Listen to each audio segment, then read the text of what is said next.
stuff. Let's start this. All right, hello. Why the fuck do I have these on? I can't do this anymore, so this is coming on. Ooh. Oh, what about that? What about that? Huh? Is that okay? I'm gonna kill someone. Fuck it, we ball. It's the vibe. It's the vibe. Ah! I need to be looking down on you like you're below me because of my superiority complex. Injured my finger severely. I don't know if I'll survive. Let's see. So, what am I talking about? Oh, I brought you here today to talk about books. Because, so the thing is, I don't know. What was I gonna say? I cannot really, in good conscience, make a what I read this month, what I read in the month of May video, because I have only read 2 books completely in the month of May, which is frankly embarrassing. And hopefully, I'm filming this on I've got like a week until May ends. So hopefully we will finish some more books before then. But as of now, I am in the mood to film a video and talk about books, but I don't have a lot of books that I finished. So you, unfortunate soul, get to hear me talk about books that I am currently reading. I am in my Martha Wayne era today. We're gonna talk about the books that I have actually finished this month, because even though I have stepped out of a reading slump, we are taking baby steps. We're not full steam ahead yet, is what I'm trying to say, but we have finished some books. One of them was a book for research for my last video, which was about poison, if you want to watch it. We're gonna get that over with first, because I don't love the cover of this book. It hurts my eyes, but it's a pretty good book. Greek Fire, Poison Arrows, and Scorpion Bombs by Adrienne Mayer. So, I enjoy the tabs. I enjoy tabbing things. I will show you my World War II book that I'm reading currently, which is... Honestly, guys, like, I'm only, like, maybe 150 pages into it, and the thing is tabbed to shit. I don't really want to see what it's gonna look like when I'm done with it. Ugh, you know? It's like, I can't stop myself. You may ask yourself, is there a system to this madness? And to that I tell you, no, there is not. I try to make it as physically and mentally taxing on myself as I can to find what I am looking for when I tab my books. So, is there a color code? Good question. The color code is whichever sticky tab my finger finds first. I never used to do this, okay? I used to be a snob about this. I never marked up my books. Since I have started studying, I do this mainly with history books. I will tab and highlight the shit out of things. It's fine. I used to be freaked out about it. Now I just do it off of reflex. I see something vaguely interesting and bam, highlight, bam, tab. So on the book itself, I saw a lot of Goodreads reviews saying that it was repetitive. I didn't really see that, but also, I kind of zoned out the last 100 pages or so. The main purpose of me reading this was for research. I found what I needed in it, and I highlighted it and I tabbed it. And then I did continue to read the rest of the book, but it was a half-hearted effort, if we're being honest. But I did enjoy it because I did learn quite a few things. There were some things that I did feel like I needed to double check, which I already do with most books, which is why it takes me a lifetime to read history books, because I have a toxic trait where I fact check everything an author says, even if they're a world-renowned scholar. Caitlin, what do you think you're gonna do? Find something this person has not? I don't know. I feel like it's a necessity. I don't love taking people at their word for things. It's not anything personal. It's literally just my personality. So this book is about, basically, it was mainly on biological and chemical warfare in the ancient world, which the author makes clear that a lot of people think that there was not biological or especially chemical warfare in the ancient world, that that's a modern invention, which is not true. Obviously, a lot of it comes from the ancients, in which they used on the title you can literally Greek fire. So Greek fire was basically a fire that's inextinguishable. You can't extinguish it.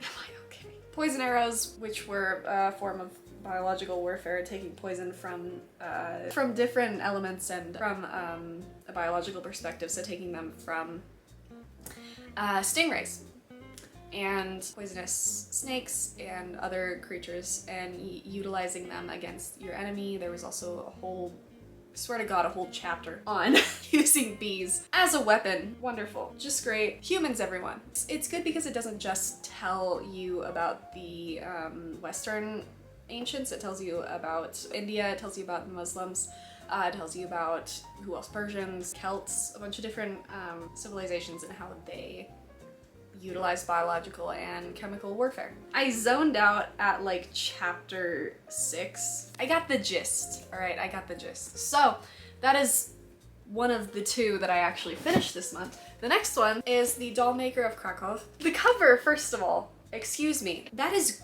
gorgeous. Gorgeous. This is about a doll named, I already forgot her name.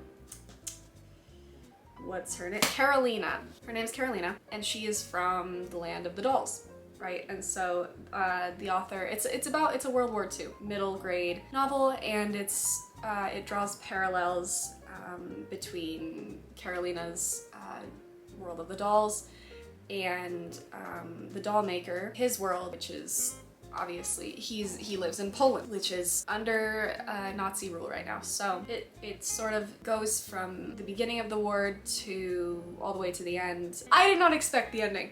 I didn't. I'm gonna say it. I haven't read a middle grade book since I was in middle grade. It was, I felt like it was really good. If I would have been interested in this stuff in middle school, I definitely would have loved this. This was perfect for middle grade readers. I can objectively say that it was a really good book for its target audience. I didn't love it. I didn't really feel much. I'm starting to feel as if I am made of stone, because the internet will tell me about these books and I see people saying I cried, my heart was wrenched out, or the opposite, I love this character with my whole soul. I felt so this, I felt so that, and then I read the book and I feel nothing. I don't know if I am just like really hard to please or if these people are exaggerating. What is it? I don't know. There's something wrong with me, I think. This reminded me of The Book Thief, in that I knew how I should feel reading this book, but I did not feel that way. I knew I should feel gut-wrenching sorrow and profound connection to these characters, but I did not feel like that. I'm not sure if that's a skill issue. I don't know if that's a me problem or a I'm reading the wrong book problem. It was sad. Like if I was, I don't know, if I was middle grade me, yeah, I would say that this is sad. Obviously, you don't normally go into World War II novels saying this is gonna be a fucking blast. Like, spoiler alert, cover your ears, it doesn't have a happy ending. What did I enjoy from it? I did enjoy Carolina's personality in the book. I thought she had a really cute personality, very fitting for a little doll. It does incorporate magic into the story, so it's not, you know, it's not a completely desolate, hardcore realistic World War II story. It does incorporate magic. So really cute book. I would recommend it for middle grade readers. Yeah. Anyways, where is that fucking book? In my past videos, you've probably seen this book on my shelf. Picked it up a few days ago, started reading it. It is The Shadow of the Gods by John Gwynne, and I DNF'd this. I'm so sorry. I was 100 pages from finishing this book. Normally, I can power through. Sometimes, this time, I just don't give a fuck. I don't like talking badly about books, but this one really frustrated me. This is a fantasy book set in sort of Norse Viking inspired time. We follow 3 different characters. 2 of them are women, 1 of them is a man. They are all so similar. They're all warriors, they're all fighters, they're all scarred by their past. It's just the same person, like reincarnated 3 times. There's Orca, who is a mother, but she used to be it seems, a warrior. And there's Elvar, who came from a little bit of a difficult situation, and she's a warrior now. And then there's Varg. Then there's Varg, who is a thrall, was a thrall, then becomes a warrior. They're all exactly the same. I didn't care about any of them. I couldn't find it in myself to care about any of them. Varg, like, all of their backstories are hidden for almost the entire book, so you don't like form a connection with them. You only know vaguely that they have a difficult past. So Varg, he was a thrall. Don't really know what happened to his sister, but there's something going on with his sister, and he's trying to avenge his sister. Everybody says Orca's their favorite, Orca's the best. I can get that, like, she was probably the least boring of the three. Other than that, I'm not super interested in Norsemen or Vikings. I'm gonna say it! I'm gonna say it! Everybody but me seems to find some fascination with them. I don't. And it's not because, you know, for the reason you think, like, they're brutal, or they do all these terrible things. Like, I don't give a shit. Some of my favorite people in history have done the most fucked up things. Does it look like I give a shit? Do I look like I care? Their mythology's interesting. That's great. That's great. I don't adore Norsemen or Vikings or whatever you want to call them. I don't love them. They're not very interesting to me. I couldn't tell you why. I didn't know. Partly my fault. I didn't know that this was a Norse-inspired fantasy book before I picked it up. I picked it up because there's a dragon on it. Can you tell me there's not a dragon on this? Guess what there is not in the book? A dragon. I, ladies and gentlemen, was lied to. I was bamboozled. I frankly feel betrayed. So nobody said there was gonna be a dragon in it, but does the cover not make you think, I only read this to see a dragon? I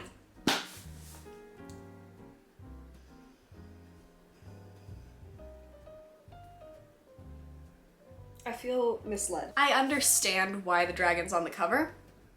I understand. There is a dragon referenced in the book. Do we ever see said dragon? No. Fuck no. Far be it from me to actually see a dragon in the book with a dragon on the cover. I just want a dragon. Is that so much to ask? Because all the reviews I see on Goodreads are saying, amazing.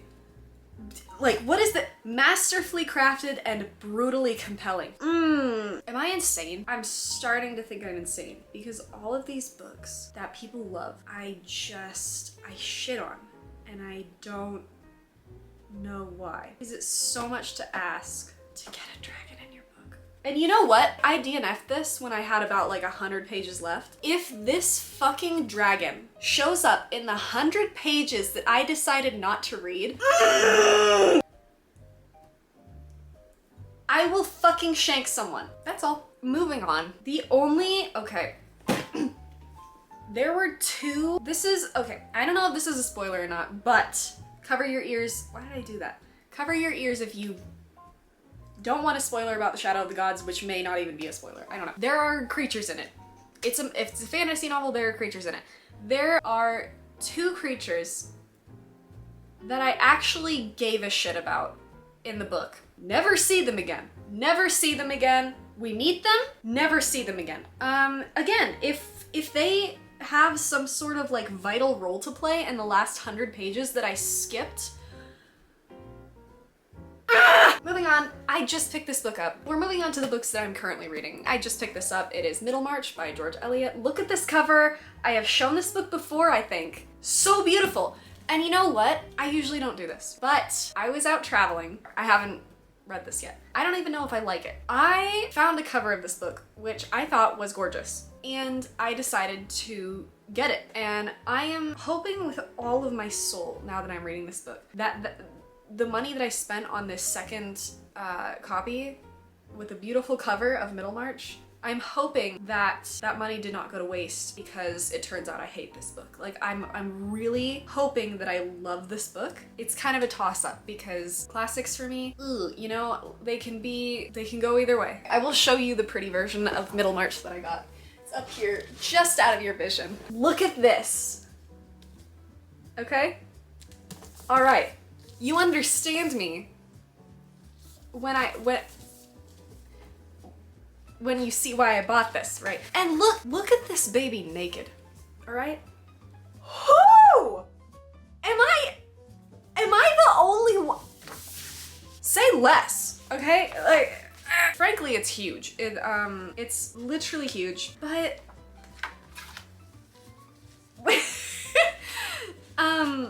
what are you gonna do? You know, like some of the best novels are huge. Anyways, I have started it. I have started Middlemarch.